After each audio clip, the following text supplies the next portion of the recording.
Olá pessoal, sejam bem-vindos a mais um vídeo aqui no canal Finquia Chave Suas Finanças. Meu nome é Emerson Bisco e neste vídeo eu vou falar sobre o sistema de capitalização composta, ok? Bom, o sistema de capitalização composta, ou também conhecido como juros compostos, a capitalização dos juros é cumulativa, já que os juros se incorporam período a período ao capital para a geração de mais juros. Por isso que esse sistema de capitalização é conhecido pelo famoso jargão juros sobre juros. Ele é o sistema de capitalização mais utilizado aqui no Brasil, fazendo parte praticamente de todas as operações financeiras disponíveis no mercado financeiro, como por exemplo empréstimos, financiamentos. Grande parte das aplicações financeiras são todas geridas com base nos juros compostos, ok? A fórmula amplamente utilizada é J igual a C, que multiplica, abre parênteses 1 mais I, fecha parênteses elevado a N, ou dependendo da nomenclatura utilizada pelo autor, algumas letras podem ser diferentes na fórmula, mas a estrutura da fórmula sempre vai ser a mesma, ok? Se você quiser entender um pouco mais sobre estas nomenclaturas, as letrinhas que podem ser utilizadas, vou deixar o card aqui do vídeo, no qual eu abordo aí alguns conceitos essenciais sobre a matemática financeira num vídeo anterior. Então, o J representa o valor dos juros, o seu capital inicial, a taxa é o I de interest e N é o prazo ou tempo. Também é muito utilizada a fórmula para calcular o montante, que é M igual a C, que multiplica, abre parênteses, 1 mais I, fecha parênteses, elevado a N, onde o M é o montante, o seu capital, o I a taxa e N é o prazo ou o tempo, ok? No sistema de capitalização composta, a metodologia de cálculo é um pouco mais complexa em função de se ter a exponenciação, que é o prazo justamente na fórmula. Com isto, só é possível fazer as contas de juros compostos com, no mínimo, uma calculadora científica ou qualquer outra que faça cálculos exponenciais, ou ainda uma planilha eletrônica, como, por exemplo, o Excel, ok? E uma das calculadoras mais famosas e utilizadas aí em cálculos financeiros de juros compostos é a HP12C, pois ela tem aqui as 5 teclas superiores da esquerda dedicadas exclusivamente a todos os tipos de cálculos financeiros que envolvam juros compostos. Então ela é uma calculadora muito interessante, muito prática para fazer qualquer tipo de cálculo financeiro. E claro, né, o Excel também é imbatível, mas o Excel às vezes ele não é nem tão prático como uma calculadora, por mais incrível que isso pareça, né? Então, às vezes uma calculadora ali para fazer uma continha um pouco mais rápida acaba sendo muito mais prático. E um outro detalhe também que eu queria falar aqui sobre as fórmulas, normalmente você pode encontrar alguma fórmula aqui de juros compostos específicas para calcular a taxa, para calcular o tempo, né? Eu particularmente, da mesma maneira que eu falei no vídeo de juros simples, eu não sou muito adepto a ficar utilizando muitas fórmulas, já que a partir do momento que você substitui os termos da fórmula e sempre vai ficar uma incógnita para você resolver, você consegue descobrir o valor de qualquer componente que seja da fórmula, né? Seja a taxa, seja o tempo, seja o montante, seja o capital, seja o valor dos juros. Então, eu particularmente gosto de apresentar somente essas duas fórmulas que eu acabei de passar para vocês.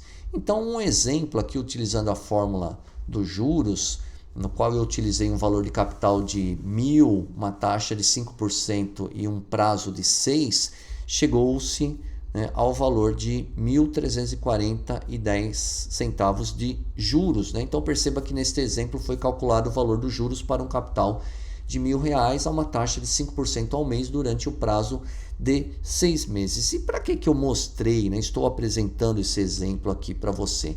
É que neste exemplo a taxa era de 5% ao mês e o prazo da operação era de 6 meses, ou seja, ambos estavam casados. Mas quando isso não ocorrer, é necessário que se faça a conversão da taxa para o tempo da operação antes de aplicar na fórmula, ou se preferir, pode fazer a conversão dentro da própria fórmula. Isso eu já falei lá em juros simples e eu disse que isso é uma regra básica de matemática financeira. Seja, né, utilizando juros simples, juros compostos, você sempre tem que se atentar no prazo da taxa e no prazo da operação financeira para para que eles sejam compatíveis, que eles estejam na mesma base de tempo. Isso é a regra primordial da matemática financeira. Então, a partir do momento que você começar a entender que você precisa observar sempre isso antes de sair resolvendo qualquer situação que envolva matemática financeira, você já vai começar a aprender muito mais facilmente como aplicar ela aí nos cálculos.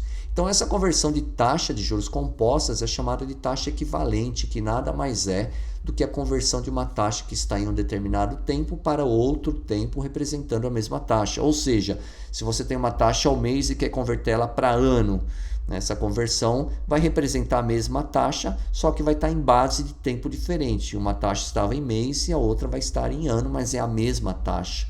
Então, isso que é converter uma taxa, no qual ela vai mudar de valor, mas ela vai representar a mesma taxa, só que em outra base de tempo. Tá? Então, a conversão de taxa nos juros compostos é mais complexa e requer uma fórmula específica, pois não basta fazer apenas uma divisão ou uma multiplicação, como é feito nos juros simples. Então, aqui nos juros compostos, você vai ter que utilizar uma formuleta, que eu gosto de chamar ela de fórmula do IQ, para guardar assim, o nome de uma maneira mais simples, que é essa aqui, 1 mais I elevado a Q dividido por T menos 1. Então, essa formuleta aqui é bem legal. Agora, não se assuste, não ache que é difícil resolver isso porque você está vendo duas letras. O que são essas letras? Porque eu já vou explicar e é bem fácil. Você só tem que tomar cuidado na hora de preencher a fórmula. Então, começando aqui com o I, que é a taxa que se quer converter. Você vai colocar o valor da taxa que você está querendo converter. A letra Q vai representar o tempo da taxa que você quer. Então, você tem que colocar o tempo da taxa que você quer e o T vai representar o tempo da taxa que você tem. Então, é bem simples. A única coisa importante é que o tempo para a taxa que se quer e o tempo para a taxa que se tem devem estar na mesma base. Ou seja, se você preencheu aqui de um mês, o T aqui também vai ter que estar em mês e ele vai representar o tempo do I aqui. Então, por exemplo, o I aqui é uma taxa ao ano. Você quer converter para mês, então você vai colocar 1 no Q e aqui no T vai ser um ano, só que você tem que colocar em mês porque você colocou mês aqui no Q. Então, você vai colocar 12 meses. Então, essa fórmula, normalmente, quem está tendo o primeiro contato acha um pouco complicada, mas é somente uma falta de costume na hora do preenchimento do Q e do T. Eu vou apresentar alguns exemplos aqui para te mostrar como é simples e no segundo slide eu vou mostrar algumas opções que vão facilitar mais ainda você assimilar esse conhecimento. Então, começando aqui com 12% ao ano, quero converter essa taxa para uma taxa ao mês. Como que eu vou preencher a fórmula do IQ? Bom, 1 mais a taxa, sempre lembrando que você tem que colocar em decimal, 12%, 0,12. Aí, o 1 é o tempo que eu quero. Então, eu quero um mês, vou colocar ali 1, ok? E o T é o tempo que eu tenho, que é o tempo aqui justamente da taxa. Então, 12 está ao ano. Só que como eu coloquei lá no Q 1 de um mês, eu preciso colocar o tempo da taxa de um ano também em meses. Eu preciso acompanhar, o T tem que acompanhar o tempo do Q. Então, se lá eu coloquei mês, eu tenho que colocar mês também aqui no tempo do T. Então, fica 1 dividido por 12. Então, resolvendo essa equação aqui, 1 mais 0,12 vai dar 1,12, elevado a 1 dividido por 12, que vai dar 0,083333, é uma dízima periódica, não tem fim, menos 1 vai dar 0,9488793% ao mês. Quando você fizer essa conta na calculadora, vai dar o resultado de 0,009488793, que vai ser em decimal. Se você multiplicar por 100, vai aparecer no visor da sua calculadora como você escreve em percentual, porque taxas são expressas em percentuais. Não estaria errado você escrever 0,0094, mas quando você vai representar isso através de um dado, vai colocar em algum lugar, você vai colocar o símbolo de percentual do lado, você tem que fazer essa conversão. Então, toma cuidado também, que é outro erro que muitas pessoas que estão começando a fazer estudo sobre matemática financeira e não tem tanta habilidade, muito contato com matemática, acaba cometendo esses pequenos erros e depois não consegue encontrar os valores corretos dentro do cálculo que está sendo feito. Outro exemplo aqui, 25% ao trimestre convertendo para uma taxa ao ano. Então eu tenho aqui 1 mais 0,25 elevado a 4, né? Então eu quero converter a taxa para ano, né? Então eu tenho um ano e eu quero, aliás, eu tenho a taxa ao trimestre e quero converter para ano. Então um ano tem quantos trimestres? 4. E a taxa está para que tempo? Para um trimestre, né? Então tem que estar obedecendo. Então lembre-se, né? Coloquei lá trimestre, né? 4 trimestres, 1 trimestres. Eu vou apresentar no slide seguinte uma maneira que talvez fique mais fácil de você entender isso aqui, só mudando a base de tempo, porque tem várias formas de resolver a colocação aí dos números do Q e do T, ok? Então vai dar aí um resultado de 144,140625% ao ano. Só lembrando que normalmente, né, quando as taxas são utilizadas aí no mercado financeiro, utiliza-se apenas duas casas depois da vírgula. Então essa taxa seria arredondada para 144,14. Assim como a taxa de 12% ao ano para mês seria arredondado para 0,95% ao mês. Tá? 24% ao semestre, convertendo para a taxa ao trimestre. Então eu tenho uma taxa ao semestre, quero converter para um trimestre. Então eu quero um trimestre e minha taxa está para o semestre. Então um semestre tem quantos trimestres?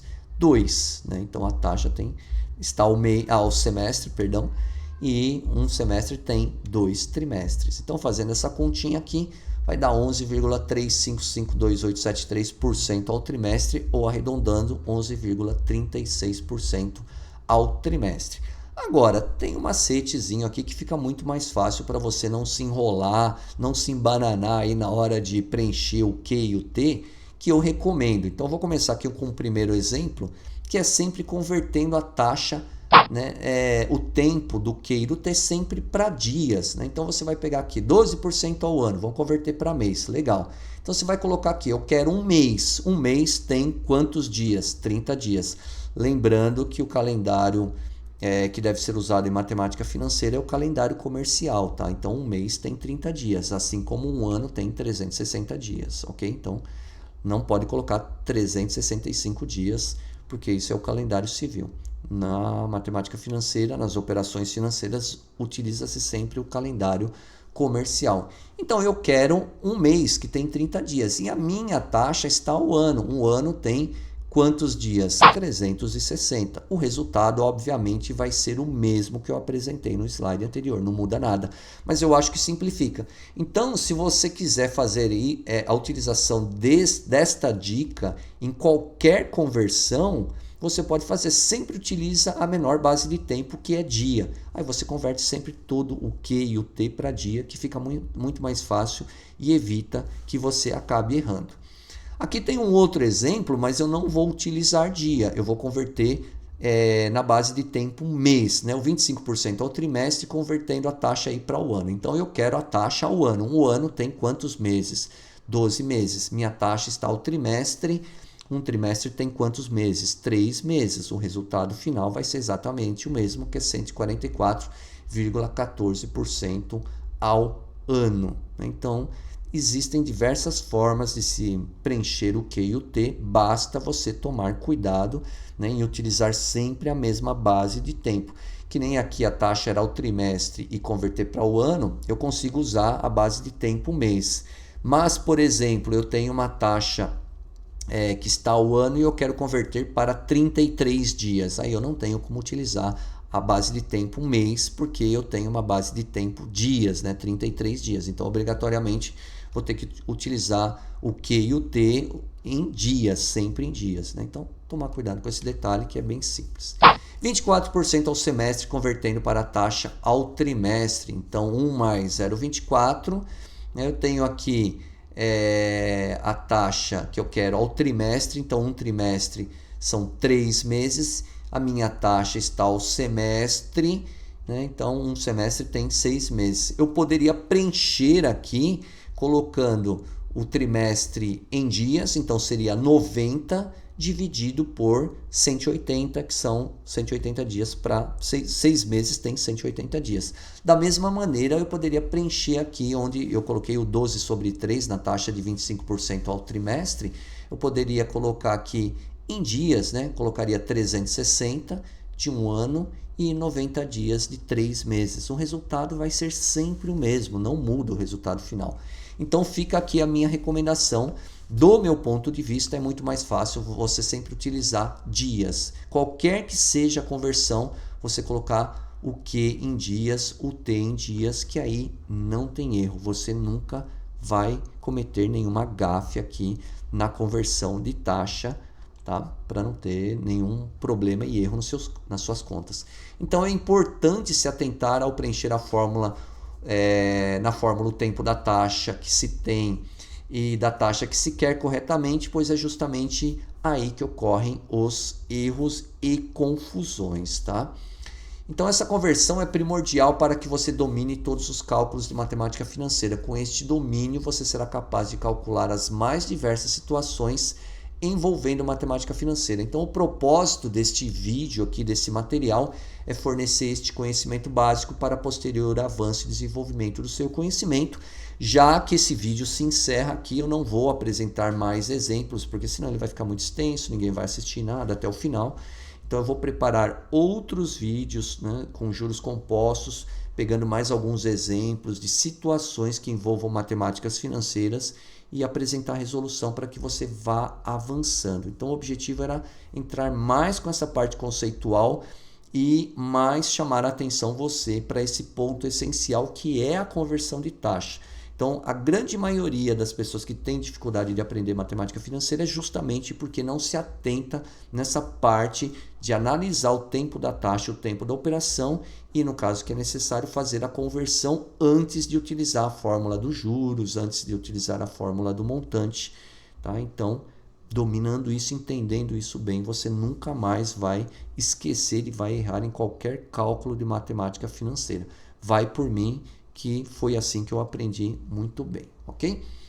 Então era isso que eu tinha para falar neste vídeo. Convido vocês a acessarem meu site finq.com.br e gostaria também de desejar muito sucesso a vocês e força aí no aprendizado para que você possa sempre evoluir nos seus conhecimentos. Então, um grande abraço a todos e até o próximo vídeo.